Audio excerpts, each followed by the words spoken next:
How do you become a thought leader?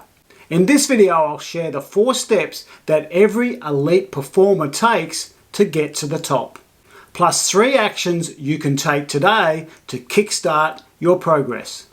Anders Ericsson was an expert on expertise.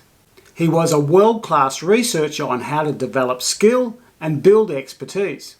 The framework in this video comes from the book he co-wrote with Robert Poole called Peak.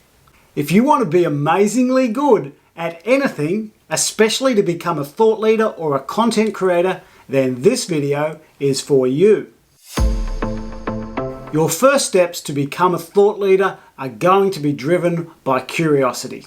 This picture of a child playing Jenga captures it beautifully. He is simply playing a game. But if he does well and gains a little encouragement from his parents or his siblings or his favourite uncle, then that might be enough of a spark to get the ball rolling. They might say things like, "You're good at this. Great work, you're a natural." Or perhaps, "I think we have a little architect on our hands here." Our innate social desire to be valued allows this external motivation to be the spark that lights the fire within. Clearly, who you hang out with when you're starting out is super important. At work, you might do a random presentation in a meeting that gets rave reviews. It could be that you write the report that everybody starts talking about. Or perhaps it's the idea you share that changes how people act. In the play phase of developing your expertise, you're not thinking about becoming a thought leader.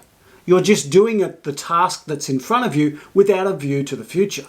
I've seen this a lot in people writing books. They're not trying to become an author, they're simply trying to write their book. But it's the encouragement you gain along the way that gives you that extra push to want to take it further. Where in your business or your career are you at the play stage? The second step to become a thought leader begins when you start to get more deliberate about what you want. You set a goal to become an innovator, a presenter, an author, a thought leader. And the turning point occurs when you turn your play into practice. This means you are deliberately devoting your time to improve your skills. Often this comes in the form of a coach or a mentor or a guide who can accelerate your progress. They partly show you the way forward, and they also act to ensure that you practice.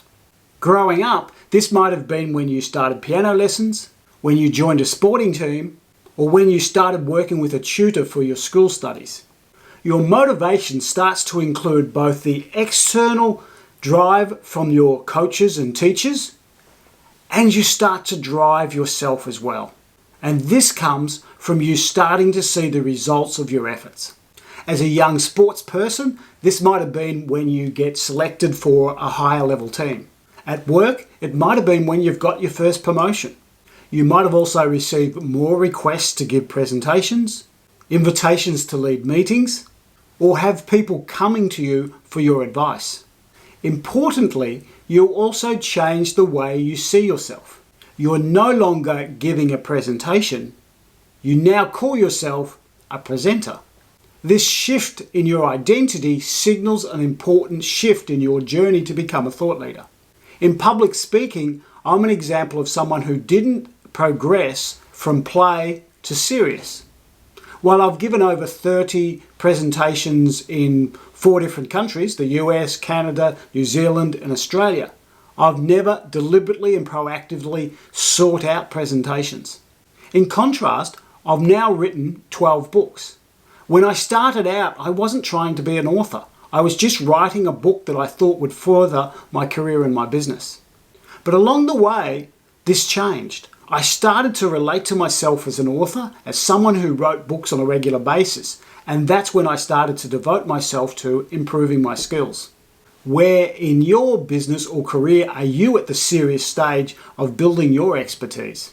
The third step to become a thought leader begins when you decide to become the best you can be.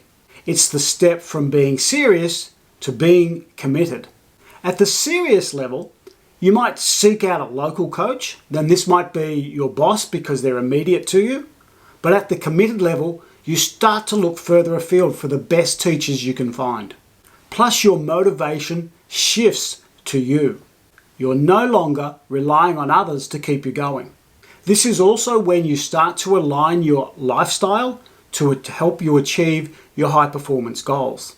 Previously, your pursuit fitted into your life. Now you start to shape your life to help you further your pursuit.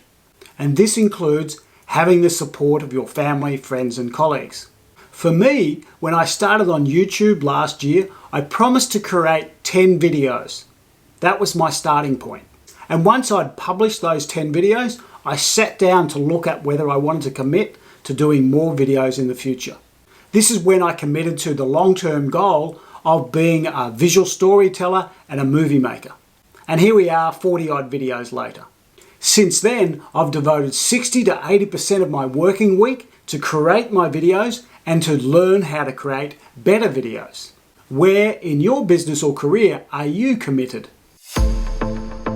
The fourth step to becoming a thought leader is when you pursue groundbreaking work. To achieve this, you must already be an expert in your field. And instead of mainstream choices, you start to look to the edges of current knowledge so you can look for breakthrough ideas. And this is where you begin to focus your attention.